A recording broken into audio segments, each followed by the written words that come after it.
Welcome to N News. Let's get started. All right, let's get right into it. Down in Australia, they've just passed a law that is, no exaggeration, a world first. It's a really bold and, controversial move that's set to ban social media for anyone under the age of 16. Well, the truth is, the support for this ban is incredibly strong. It's really being driven by some very real fears about what social media is doing to kids' mental health. And when you look at the numbers, wow. A poll found that a whopping 77% of Australians are on board with this. So this isn't some niche political idea, it's a huge national concern. But these concerns go way beyond just feelings. They're linked to actual real-world behavior. Check this out. A big survey in the UK found that when teens see weapons online, it has a direct chilling effect. 80%, 80%, said it made them feel less safe. 68% were less likely to even go outside. And this is the one that really gets me. 39% said it made them more likely to carry a weapon. That line between the online world and the real world is getting really, really blurry. The government's basically saying enough is enough. The harms now outweigh the benefits. And, they've got some pretty startling data to back this up. A survey from the Youth Endowment Fund found that 7 out of every 10 teenagers have seen real-world violence on social media. And that's just in the last year. Think about that. It's become the norm for them, not some rare, shocking exception. And when you look at where this is happening, it's not like you can just point a finger at one rogue app. Sure, teens see the most violent stuff on places like TikTok and X, but honestly, it's a huge issue right across the board on pretty much every network they're using day in and day out. So here's the nuts and bolts of how this thing actually works. Starting December 10th, 2025, social media platforms cannot legally have users under 16. Simple as that. But here's the kicker. The burden is entirely on the tech companies. They're the ones who will face fines up to 50 million Australian dollars if they don't take reasonable steps to comply. And this is really important. There are no penalties for the kids or their parents. The whole point is to hold big tech accountable.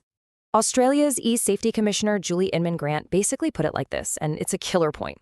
She said that if these companies have the sophisticated tech to track our every move for advertising, then they absolutely have the tech to verify a user's age. In her view, it's not a question of ability, it's a question of a will. So the law is called the Online Safety Amendment Act. And at its core, it forces the big social media platforms to take what they call reasonable steps to stop anyone under 16 from having an account.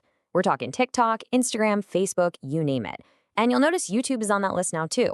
At first, it got a pass for being educational, but the government walked that back, saying, it's actually one of the main places kids run into harmful stuff. And you know what's wild? This all happened incredibly fast. A committee was set up in May 2024, and by November, just a few months later, the law had already passed with support from both major political parties, which sets the stage for everything to be fully enforced by the end of 2025. But here's the thing. Just because the law passed with political unity and huge public support, that does not mean the debate is over. Oh no, far from it. This is really where the core conflict, that tension between protection and freedom, really comes into sharp focus. So you've got two very different camps here. On one side, you've got the supporters. They see this as a vital shield, something to protect a whole generation from cyberbullying and all the mental health issues that come with it. They argue it kind of levels the playing field, taking away that intense peer pressure to be online 24/7. But then, on the other side, you have the critics. They're calling it a blunt instrument. They're really worried it'll end up isolating kids who find their only sense of community online, and, even worse, it might push them towards darker, less regulated corners of the internet. And this quote here from a parent advocate really gets to the heart of the pro-ban argument. The thinking's pretty simple. When everyone is off social media, no one will feel isolated. It's this belief that a universal ban just gets rid of that social pressure. If there's no digital party to go to, then no one can feel like they're being left out. And this point comes straight from a teenager, a 17-year-old journalist named Leo Pugliese. He points out that for a lot of young people, social media is a lifeline. It's where they connect with others who share their interests, especially if they feel alone in their own town or school. Taking that away isn't just removing a distraction. For some, it's taking away their entire community.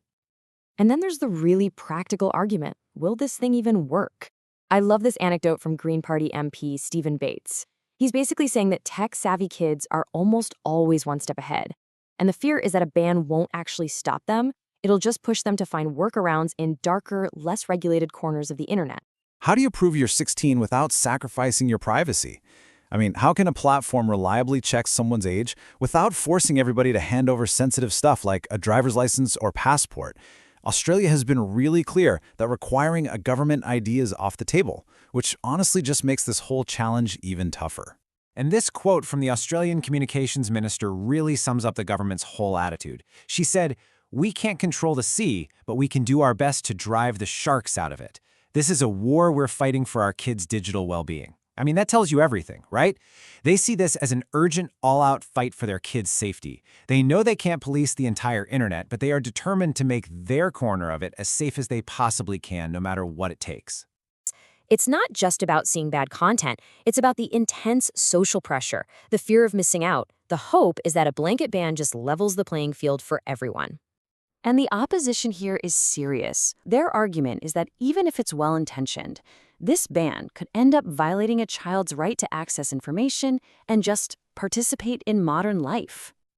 So really, this whole debate boils down to one fundamental question. What is the actual problem we're trying to solve? Supporters of the ban think the problem is simply kids being on these platforms. End of story. But the critics say no, the problem is the platforms themselves, the harmful content, the addictive design. So their solution isn't to ban the kids, it's to fix the platforms and teach kids how to navigate the digital world safely. So finally, let's zoom out because this is not just an Australian story. What happens here could absolutely set a precedent for the entire world. And those ripples are already starting. Norway has already announced it's planning something similar. The UK is looking at it very closely. Basically, a lot of countries are sitting back and letting Australia be the guinea pig. If this works, it could force the tech giants to build these age verification systems for everyone, and that would fundamentally change the internet for young people everywhere. It all comes back to this one central conflict, doesn't it? On one hand, we desperately want to protect kids from things like cyberbullying and truly dangerous content. But on the other hand, we have to admit that the digital world is where they learn, where they connect, where they participate. Finding that balance, that is the ultimate challenge here. At the end of the day, it all boils down to this one fundamental question: protection or overreach? Is this a necessary move to protect a vulnerable generation, or is it a massive government overreach that's just going to have all sorts of unintended consequences? What's the future of the digital childhood going to look like? Australia's experiment is trying to answer that, and whatever they find will likely shape how we all live online for years to come.